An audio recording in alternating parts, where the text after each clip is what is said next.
Bene, allora la prima cosa che va fatta è dobbiamo impastare l'argilla a mano, come abbiamo fatto prima, su una base di legno o una base di gesso.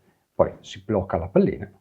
In questo caso qua abbiamo 1 chilo di argilla che serve per realizzare dei manufatti. Insomma, quando si fanno i corsi si parte circa da 500 grammi. La cosa da fare è schiacciare l'impasto, inizio a impastare l'argilla, quindi schiaccio e faccio questa compressione. In questa compressione l'argilla si alza e poi si abbassa e questo procedimento va fatto fin tanto che l'impasto è pronto. E lì sta un po', diciamo così, l'esperienza del ceramista. Il ceramista sa quando l'impasto è pronto per poter essere lavorato. Questi sono in parte impasti autoprodotti e autoriciclati, perché c'è anche della terra naturale.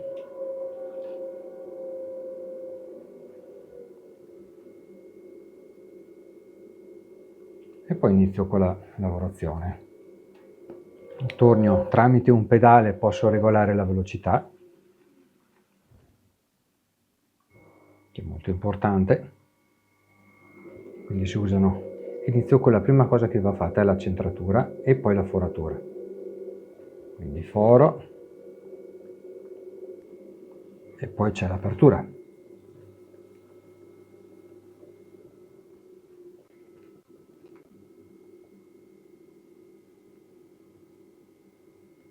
Fatto questo, do la forma. C'è l'innalzamento della parete.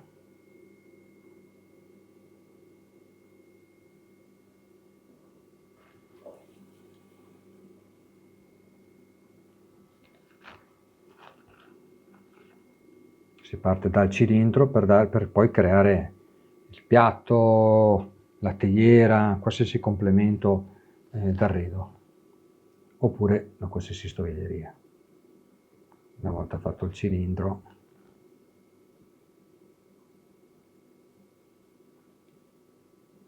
poi in questo caso posso chiuderlo.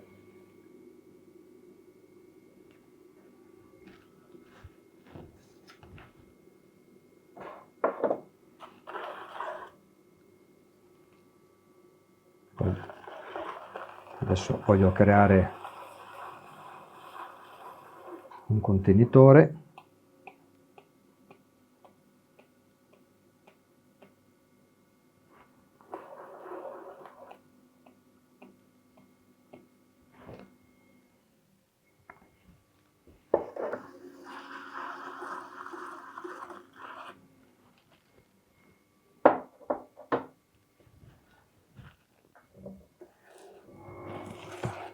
Taglio il pezzo e adesso tolgo il bazzo e questo verrà fatto asciugare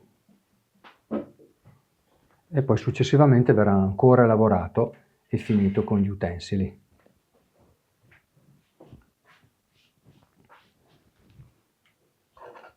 Questo sistema è un sistema che si chiama cono, serve per realizzare con velocità, con rapidità e soprattutto la praticità anche per poter realizzare queste tazzine da caffè. Queste sono le mie tazzine da caffè. Questo è appunto questo sistema mi permette di poter lavorare con poca terra su un cono, perché immaginate di avere una pallina di 200 grammi sul piattello del tornio, sarebbe difficile da lavorare, anche da staccare. In questo modo qua è molto più semplice. Con questo posso realizzare anche altre tazze, tipo queste, o anche questa. Questa è già più semplice, potrei realizzarla direttamente sul piattello del tornio oppure usando questo sistema. Questa in particolare è stata creata con degli smalti particolari perché sono cenere di pino ledrense, dalla Val di Ledro, e poi c'è della dolomia e quarzo che ho ritrovato in montagna, quindi tutto 100% materiale trentino.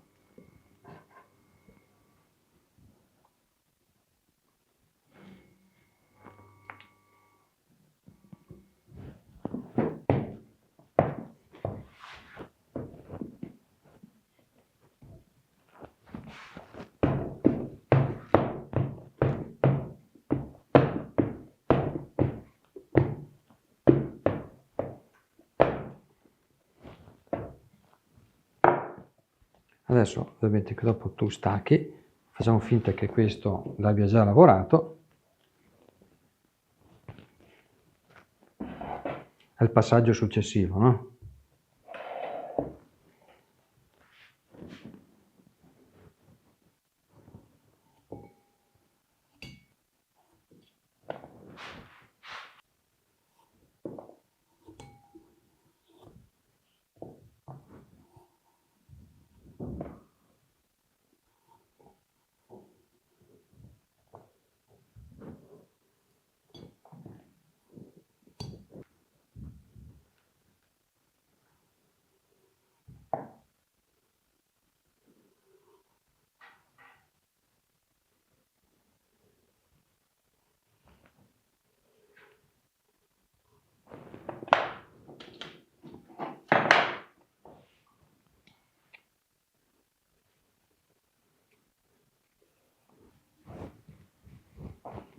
Allora, qui ho un piccolo campionario di alcune tecniche che io realizzo e insegno.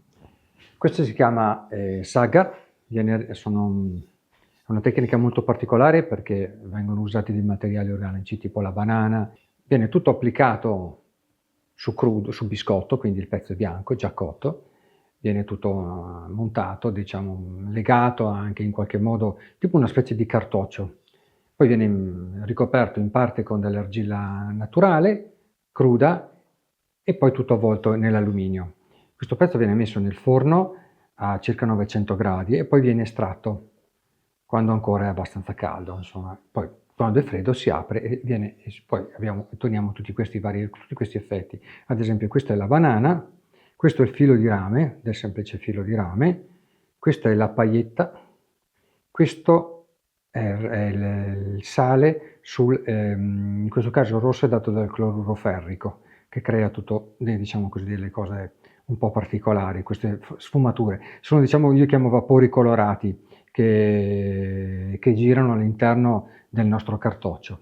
Lo stesso discorso vale per questo è il Sagar rosso e questo è il Sagar blu, che è una cosa molto particolare al cobalto, e in Italia siamo in pochi a farlo, insomma è una cosa anche difficile da ottenere, insomma, perché dobbiamo salire parecchio con le temperature ed è anche difficile da gestire. Ci vuole una certa conoscenza per riuscire a realizzare il blu, perché tende un po' così a scomparire. Queste sono tecniche, diciamo così, attuali, moderne, non sono diciamo artistiche. Poi c'è una parte invece molto più antica, che è questa. Questa è una brocca villanoviana realizzata al tornio, coperta con una terra decantata. Quindi è una terra rossa, quella tipo per le tegole, tanto per capirci. Poi viene preparata un'argilla particolare, viene fatta decantare. Queste sono terre da campo o terre da montagna, quindi ci vogliono delle argille selvatiche, naturali. Viene fatta una decantazione, che è una tecnica molto antica, e si prende la parte più pura. Viene applicata, qui si parla di micron, non millimetri, e poi lucidata in modo particolare e cotta. La fase successiva dopo il vino grano è questa, è il buchero. Anche qui l'argilla è sempre rossa, quindi se io avessi cotto questo, diciamo, questo manufatto in un forno tradizionale sarebbe uscito rosso color terracotta. Questa tecnica, buchero etrusco, io la faccio con questo sistema, io e anche altri colleghi, insomma, creiamo un forno nel forno.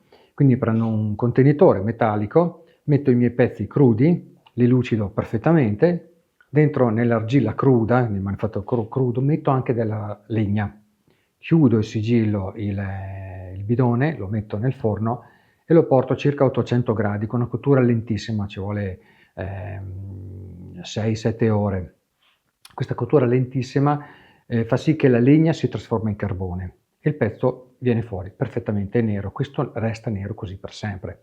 Quindi anche in frattura, se dovessi romperlo dentro, è grigio, un grigio intenso.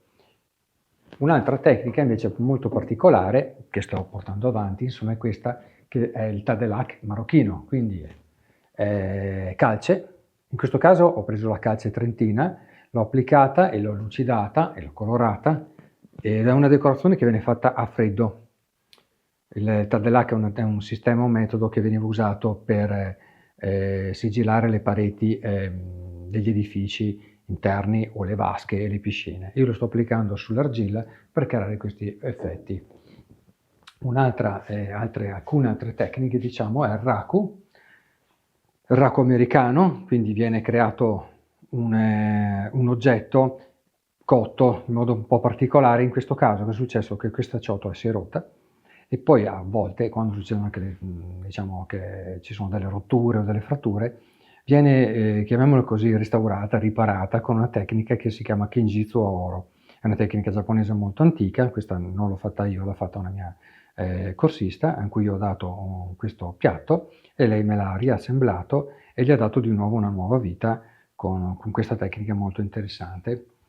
Un altro sistema per ottenere il nero fumo è il nero fumo raku, in cui si prende il pezzo, si estrae dal forno, in questo caso è argilla bianca, e poi viene inserito in un contenitore dove c'è materiale combustibile, quindi foglie, carta. Lì si provoca, ovviamente l'oggetto a 900 gradi, come tocca le foglie, io uso l'erba verde o le foglie, insomma, in parte si incendia, comunque crea tanto fumo, il contenitore poi viene chiuso, si sviluppa monossido di carbonio e il fumo va ad annerire tutto il pezzo. Un altro oggetto che secondo me merita anche questo di essere visto, insomma, questo è stato fatto e realizzato a Colombino, che è una tecnica, si fanno dei salsicciotti e poi viene montato a spirale, è quello delle terre sigillate, che in parte si lega alla ceramica greca, la ceramica aurinzia e quella romana, insomma. Però in questo caso in chiave moderna, quindi io realizzo il manufatto, lo copro con la terra decantata e poi faccio la riduzione, quindi lo metto in un forno. Invece che lasciarlo, come sarebbe di tradizione, insomma 2-3 giorni nel forno finché si cuoce, io in 40-50 minuti lo porto a 160 gradi e poi con degli strumenti, cioè con delle pinze e ovviamente ho anche un abbigliamento adeguato, apro il forno a 160 gradi e lo estraggo. E qui viene massaggiato con dell'erba verde. Questo è un sistema che uso così, praticamente lo metto su poi su una base, una pietra generalmente, e poi mi avvicino con i guanti ovviamente, con dell'erba verde e lo massaggio. L'erba verde, come tocca il pezzo, rilascia del fumo e mi va ad annerire tutte queste micro cavillature che si formano dovute allo shock termico, perché il pezzo ovviamente si raffredda velocemente, sulla superficie si spacca e questa terra sigillata, che è molto sensibile, crea pure tutte queste microfatture che poi vengono messe a rilievo dal nero fumo che penetra. Adesso andiamo di là e andiamo a vedere le altre tecniche.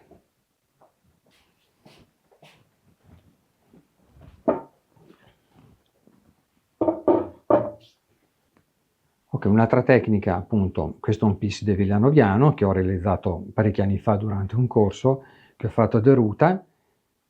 Lo stesso discorso vale anche per questo pezzo, perché questa è sempre un un'ampollina, un'olla, col suo manico, una bella tazza praticamente, sempre realizzata con la terra sigillata e poi ridotta, in questo caso qui, con la segatura. Passiamo ad alcuni pezzi tipicamente etruschi, la riballos, che era praticamente un portaprofumo.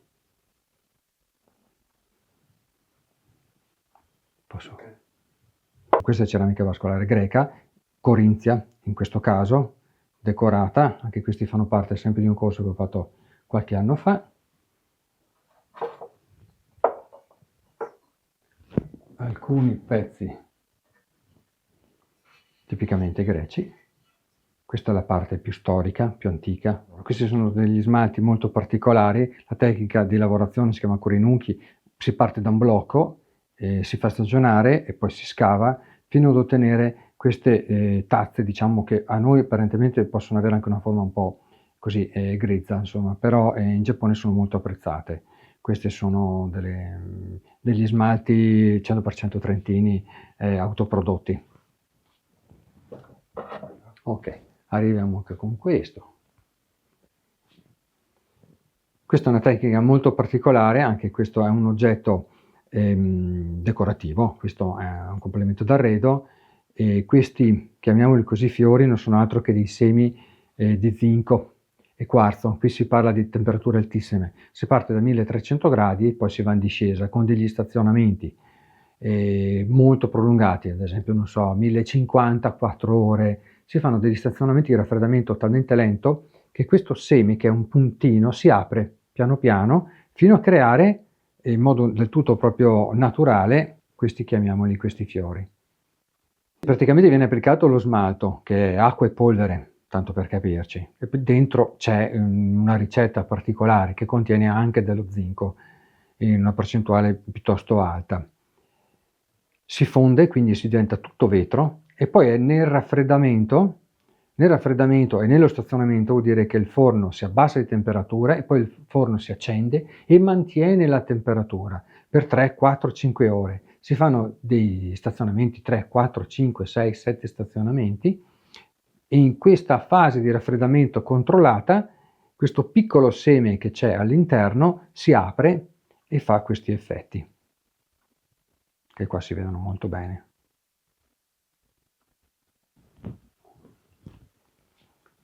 Ecco, tra le mie mani ho due tecniche, si chiamano raku. Questo è il raku moderno, questo è il raku tradizionale. La differenza è che questo ha secoli di tradizione, questo ha qualche decina d'anni di tradizione. Sono due tecniche molto diverse. Questa serve per creare delle tazze da tè, per la cerimonia del tè legata alla cultura giapponese. Tanto perché ci sono anche dei musei in Giappone, cioè quindi per loro è molto importante questo tipo di tazza creata in un certo modo, lavorata in un certo modo, e ha, diciamo, più indicativamente questi colori, vanno dal bianco al nero al rosso.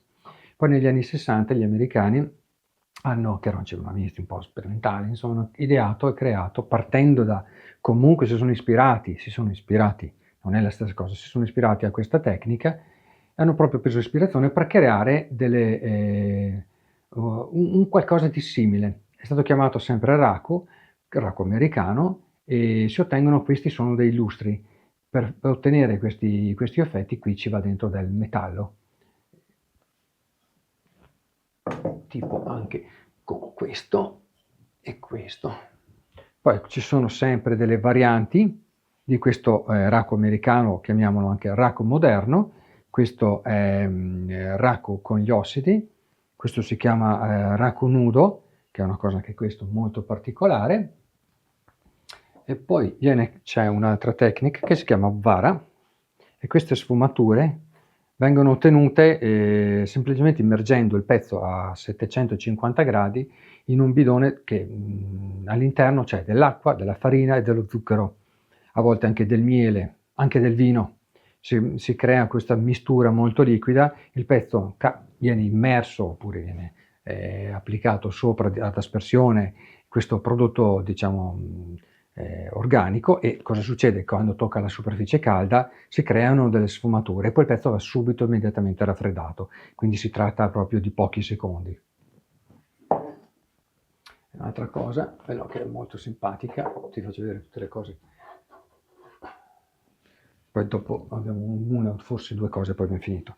Un'altra tecnica ancora particolarmente interessante è quella del crine di cavallo. Questo è un pezzo, questo è il colore dell'argilla, sempre a 800 gradi, viene estratto il pezzo e poi viene applicato il crine di cavallo. Il crine di cavallo, come tocca la superficie, si attacca, lascia la sua impronta e a volte anche, come si vede qua, la fumata.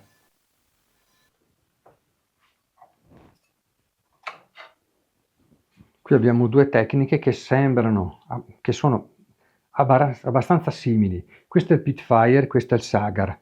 Questo è il sagar, che è più simile al marmo, come abbiamo parlato prima, e viene fatto con un sistema. Questo è il pitfire in fossa, quindi si fa una fossa, si lavora a legna, e si mettono sopra degli ossidi e soprattutto delle argille naturali. E tutto ciò che è organico, quindi si mette, cioè, a volte io faccio proprio degli strati di umido, tanto per dare un effetto. Qui si capisce anche com'è tutta la colorazione, che dà anche proprio l'umido, tutto un materiale organico. Mi sembra che questo è l'ultimo. Ecco, questo qua. Un'altra tecnica che sto portando avanti, a parte l'abbinamento, questo è un campione, quindi è un campioncino con rame cotto a 960 gradi e il metallo, tutto insieme. Qui c'è un'altissima concentrazione di carbonato di rame che viene cotto a 980 gradi, poi estratto con delle riduzioni particolari, si creano degli effetti particolari, quindi qui c'è rame, tanto rame fuso.